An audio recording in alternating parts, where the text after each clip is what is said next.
Welcome to the Melinda Eitzen Show. I'm Melinda. Today we are lucky to have with us Dan Lewis, and we're going to talk about security. Welcome, Dan. Thank you. Glad to be here. I'm so glad you're here. Well, it's a crazy world out there, so security is needed, unfortunately. Yes, ma'am. Unfortunately, our business is booming. Unfortunately for the public, fortunately for us. So how long have you been in the security business? Just over 50 years. Just over 50. That's a long time. Yes, ma'am. It's a long time to do anything. Oh, indeed. So what is your company called? D&L Entertainment Services Incorporated. And what do you all do? What would be a typical security gig for you? Well, we have a variety of functions through our company. Initially, we were very entertainment related. We did security for entertainers, staffing for shows for large events. We were the only security provider for Reunion Arena the whole time it was open. Wow. I did security. We had a contract with the city for 23 years to do the convention center. We tend to keep customers, if you will. We'd rather make people happy than look for something new to do. That's a great way to put it, Dan. But we've kind of branched more into actual, for lack of a better term, hardcore security. We do a lot of corporate security. We have a couple of major clients. We do Homeland Security compliance. I have people on the road with 2 or 3 groups doing stadium security consulting for those groups. So it's just kind of across the board. Anything we feel we can do well and benefit the client and hopefully make a nickel in the process. Right on. Well, you know, because you're married to my partner, Mary Lewis, ex-judge, fabulous partner. You know that in our world, in the family law world, unfortunately, there's violence sometimes and people are worried about their personal safety. What tips do you have for someone to feel a little safer? What could they do around themselves and their home? Well, it's always good to know your environment, basically. We call it situational awareness. And if you're in your office, you should know where the exits are. You should know what items are around you that might be used as weapons if need be. You should know how to protect yourselves. You know where safe spots are in your office. Have an evacuation plan. All of these things sound really, really basic, but they're so basic, no one really gives them a thought until they have to. Yeah, and if you're not thinking ahead, it might be too late to to suddenly get a plan. Well, it's a little like they would tell you in the military or in the police that you'll respond the way you were trained. And if you've never thought a situation through or trained to do something a certain way, you may not know how to respond, and that can be very costly. Yes. What about at their homes? What could they do at their home that wouldn't cost a fortune, but would make them have a little bit more security? Yeah, again, people just overlook the basics. Lock your doors, put a few lights around your house, buy a basic burglar alarm. Burglars and criminals look for the course of least resistance. And if your house is well lit, the doors are locked, you have a sign out front that says you have a decent security system, they're going to try your next door neighbor before they come back to your house. You don't have to have, the goal is not to have, you'll never have perfect security. There's always a shortcoming no matter what you do. But the goal is to be better than the people around you. You just have, it's the old story about the bear chasing you. I don't have to be fast. I just have to be faster than you. Right. Well, it's the same thing. It's called hardening a target. And if your target is slightly more hardened than your next door neighbor or than the business next door, they're going to pick on the easiest victim. Yes. I like the doorbell cameras too. That seems sure. like a simple thing to do. And you could have, in addition to a doorbell camera, other cameras. That's not expensive and would give a little bit more pause maybe to someone doing something. Well, 15 or 20 years ago, a really decent camera system around a residence might be $5,000 to $8,000 minimum. Now, I just redid mine with cameras way better than what I had. It was $500 or $600 a camera instead of 5,000 or 6,000. Yeah, it's And really they're much better, much affordable. more reliable. You can watch it on your phone. Sure, sure. We own some properties in Oklahoma, in Broken Bow. Pitch for Broken Bow. It's beautiful. Beautiful area. And we have a camera on the front, a camera on the back. You know, we don't want to invade our tenants' privacy because it's Airbnb or VRBO type thing. But we do want to see, one, if tenants aren't there, we want to know if somebody's breaking into our cabin. And just having a camera in the front and the back gives you a lot of information. And Absolutely. we can look at it anytime on our phone. Right. So if you weren't, it alerts you. You can set up where it alerts you if there's movement and things like that. And that all of that technology is getting so much better and so much more inexpensive and so easy to deal with. Now it's, hooking it to your local Wi-Fi or whatever, as opposed to everything being hardwired into a phone line. And there are still very elaborate systems that require that kind of wiring, but not anything you would probably want in a residence. My mother used to say, nothing good happens after midnight. That's still probably true at some level. I work so much after midnight myself. I hate to buy into that adage, but But there's something to just being careful, like you said, situational awareness. If you're out in the world, you need to be aware of where are you parking? Is it lit? What's going on around you, like head on a swivel while you're walking into the building, but especially at night. absolutely, you should be alert. The more it looks like you're paying attention to what you're doing, the least vulnerable you look. And especially young ladies coming and going that like to shop in the evenings, going to North Park, going anywhere.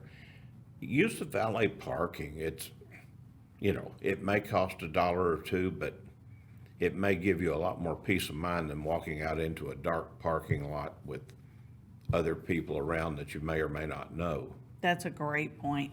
And I've seen on TV, where they're filming people and showing crazy stuff that happens. You could have your purse in the grocery cart and you just turn away for 1 second and somebody's already had their hand in your pocketbook.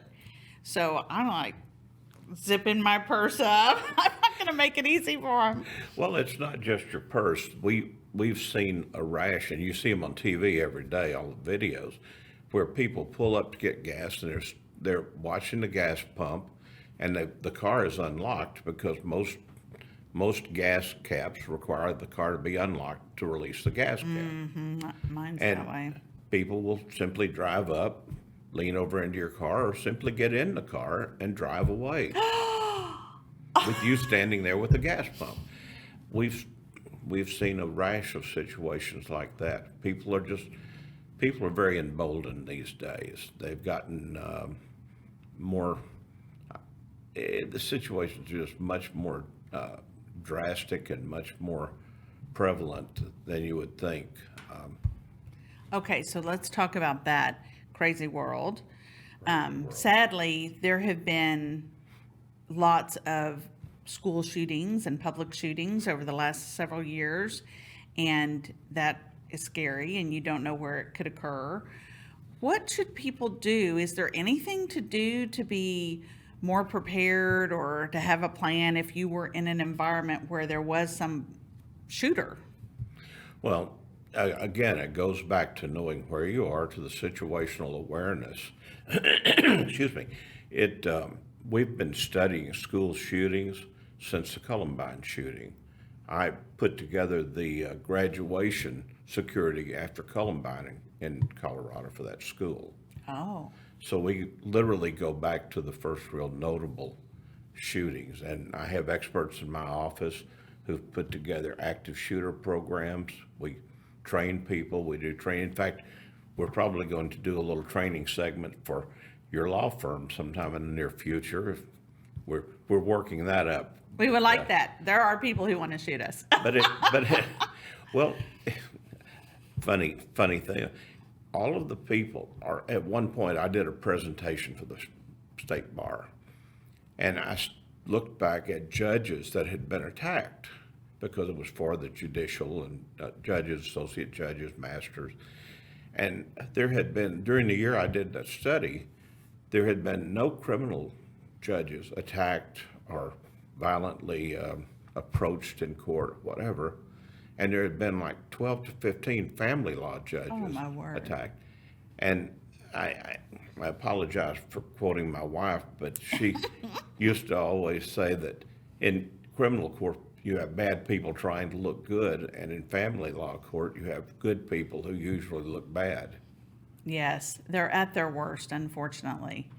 And it's emotional if you think about it. If they feel like their kids are being taken from them or their money is being taken from them and they don't think they've been heard, then that's when that can occur. I think it sounds like it's could be very dangerous. Well, the whole situation y'all deal with can be traumatic. I mean, they're unfamiliar with dealing with attorneys, they're unfamiliar with being in court. They don't want to be there because the person is definitely an adversary. You know, there's just nothing about it that that is pleasant for anyone except y'all possibly. What do you think about individuals getting the license to carry a gun and trained on, personal protection with a weapon? I think if you're comfortable with a weapon, you definitely should have one. If you're, many people, you and I were talking about hunting a few minutes ago. I'm not a hunter, but I love pistol shooting. It's both a skill I have to have and a skill I enjoy. But if you don't like guns, if you're not comfortable with a gun, that's the last thing you need. Buy some pepper spray or go to the hardware store and buy a bigger can of the bear spray. Do something to protect yourself or to have something available. So if someone knocks on your front door at 2 a.m, you can have something to at least forestall an attack for a short period, if not long run. Do you all provide any type of training with guns, or do you recommend anyone that does? We happen to have a protective service training academy. I actually have 3 state licenses. We have a security and investigative firm under one state license. We have our entertainment service company as a separate license, and we have a state license training academy. And we're licensed to train everything from license to carry to security guards we're one of the few schools in Texas that can train bodyguards. Oh, that's wonderful.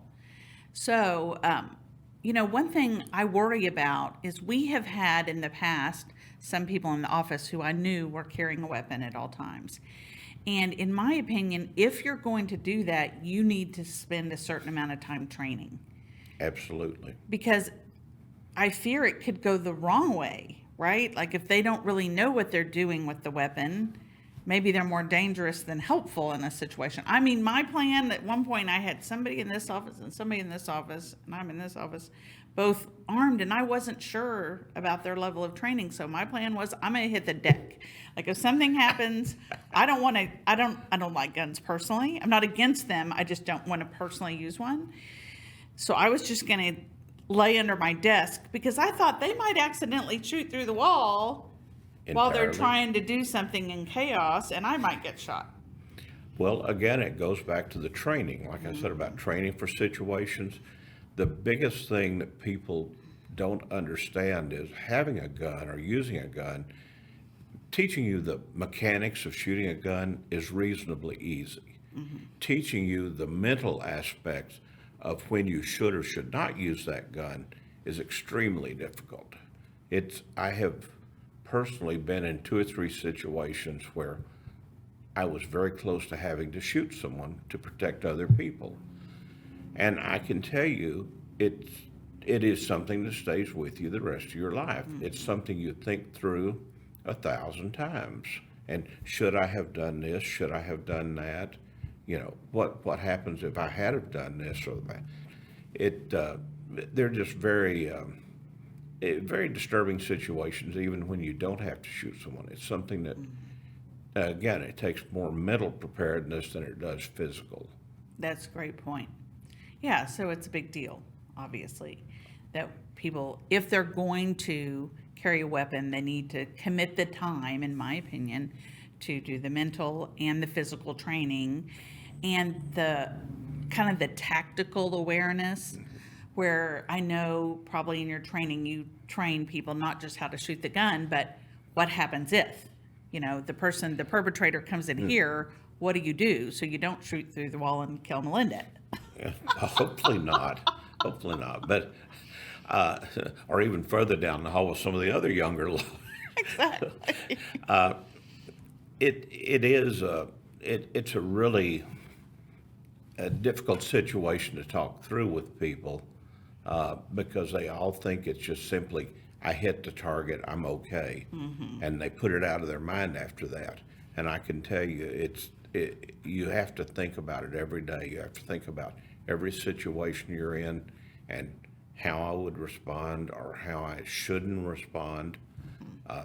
There's a big responsibility that goes along with it. The Yes. physical part is easy. Yes. You mentioned bodyguarding. That's interesting. So who would be a client that might want a bodyguard? We've done a number of political people.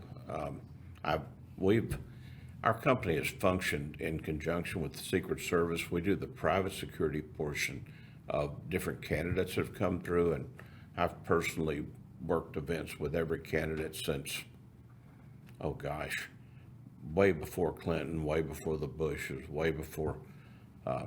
We've worked with probably 12 or 15 presidential candidates. Oh, that's exciting. And it's always a learning experience because the Secret Service keeps you on your toes. They have one set of responsibilities and we have a different set. Their responsibility is the principal involved. Our responsibility is keeping the crowd safe. I see. Oh, yes, that's interesting and a little bit different. Are they nice? Are they mean?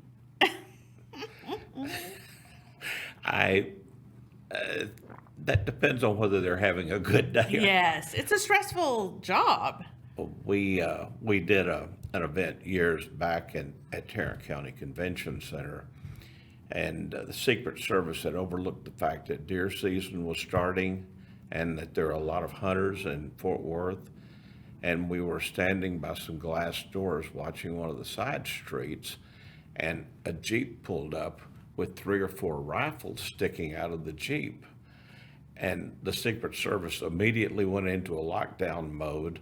Before the red light was over, they had the people in the middle of the street lying on the concrete. Oh my goodness. And there was 2 young men, and they were sitting there crying, going, I'm going deer hunting, for God's sake. Right. Yeah. In Texas, it's not unusual. They drove by the wrong building with At the wrong time. weapons exposed. Yes. And yes. The Secret Service did not feel like they were having a good day that day. Oh my gosh, I bet.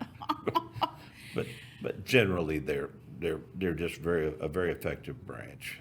Very good at what they do. Yes, I think they're highly regarded. One thing you mentioned was locking doors, and and boldness, how bold people are getting. One time, I'm in my office, it is daytime, business hours, and our back door wasn't locked. We never locked it because people would need to go out it to get to the restrooms. And these 2 guys came off the elevator, came through that door, and they were in my office looking for my purse, I assume, or something to steal. And I was not in my physical office, I was down the hall. And luckily, our CFO just happened to walk by and said, "What are you doing?" And they ran off. But just the simple act, of course, now that door is always locked, of having your doors manned or locked would have prevented that. Again, it was just an opportunity. Yes. The door was unlocked. They went in. They probably had no idea where they were going or what they were looking for. It was just a crime of opportunity. Yes, it shocked me. No, certainly it's unnerving. Yes. I don't know. I have had a home burglarized years ago, And it's unnerving just to go back in your house and think someone has rummaged through everything, even if they take very little. Do you work in the world at all of cybersecurity? Little or none. That is not our expertise by any means. We have people we work with who do forensics on computers and cell phones and all that, and yet we have another group of people with expertise to do. It's called we call it bug searches. It's counter surveillance, yes. electronic counter surveillance searches. Is it hard to bug someone's house or bug someone's phone? Phones not as easy as people think. Houses can be pretty easy. If they have access. The legality of it is where it comes in. There are a lot of Yes. things you can do that you would probably we get calls regularly to do services for people and we just politely say no and hang up on them. We're not going to put cameras in your house to spy on your wife. And surprisingly, a lot of those calls are from attorneys. Really? Well, we've definitely had clients who were worried about it and, had someone like you come do a bug search, where they see if there is a camera in there. And the laws in Texas, you can't film somebody with audio just living in their house. You're not supposed to do that. You can tape record a conversation you're a party to, but just cameras hidden, no. But with the nanny cams, there's easy cameras for people to put in, so that people need to be aware of that. And on the cyber side, one of the simple things that's like locking your door is password protecting everything. Sure. So those guys could have been there. I think they were just trying to find something of value, but they could have been there to get information off my hard drive, like about a client or something. That's possible.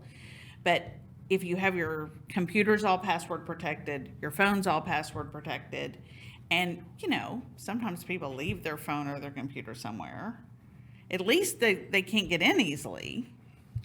We had a young man who worked for us years ago who was into finding bugs, finding cameras, any kind of hidden surveillance equipment. And he relayed a story about going to a bank and going to the vice president and saying, hey, I can get into your computer system. And this was years ago when computers were a relatively new thing. And so, no, we have all this software, we have everything protected, we have passwords, we have all. And he pulled out a slip of paper and said, here's your password. And the fellow was just dumbfounded. He said, where did you get this? He said, your secretary has it written all over her desk pad. Yeah, people write them down in stupid places. He simply walked up, smiled, looked down at the desk pad, and had access to the bank's computer. Oh my goodness, yeah. So it's sometimes things aren't as complicated as you want them to be. Sometimes it's simply you wrote it on a sticky note, it's on the front of your computer. I know what your password is. Right. Be a little slicker than that. Yeah, be a little bit smarter than that. And change all those passwords occasionally. Regularly, very regularly. That for some of us that are a little older, changing passwords every month or two is, I've got a list of passwords that's probably longer than it should be. But that's smart because they're out there all the time trying. Oh, sure. In the olden times, they were I always thought, they'd just go after big people or big companies, but they're going after everybody. Well, and the new thing, or something we see that people aren't as aware of as they should be, is everyone using Zoom and Teams software and all of this with all the video conferencing these days. Those things are not extremely difficult to penetrate. And it's not extremely difficult to tie into your computer and turn your camera on without you knowing it, without you being. Oh, yes. They have on most computers now, you can close your camera, and that should be utilized. Close your camera. Close the camera. Put a piece of Scotch tape over it. Do something. Yes. Let's have privacy. Well, this is super interesting. I really appreciate you being here today, Dan. I think that you've given us some good tips that are simple to be a little safer. You're providing more when people need more at your company, because sometimes the simple isn't enough. And it's wonderful. So how would somebody reach your company if they wanted to learn more about your services? We're in the phone book, we're on the internet, 214-634-0757. And tell us the It's name again of the company. D&L Entertainment Services Incorporated. Excellent. Thank you so much for being here. Thank you for inviting me. It's Thank you. great. Okay, so the tip for the day is be aware of your surroundings. Be safe. Take some small measures. Keep your house locked, your car locked. Have a camera. The doorbell cameras are not expensive. Cameras for your whole house aren't very expensive. Have some lights on. You could have a dog that barks, and that will prevent crime. Thank you for being with us on the Melinda Eidson Show.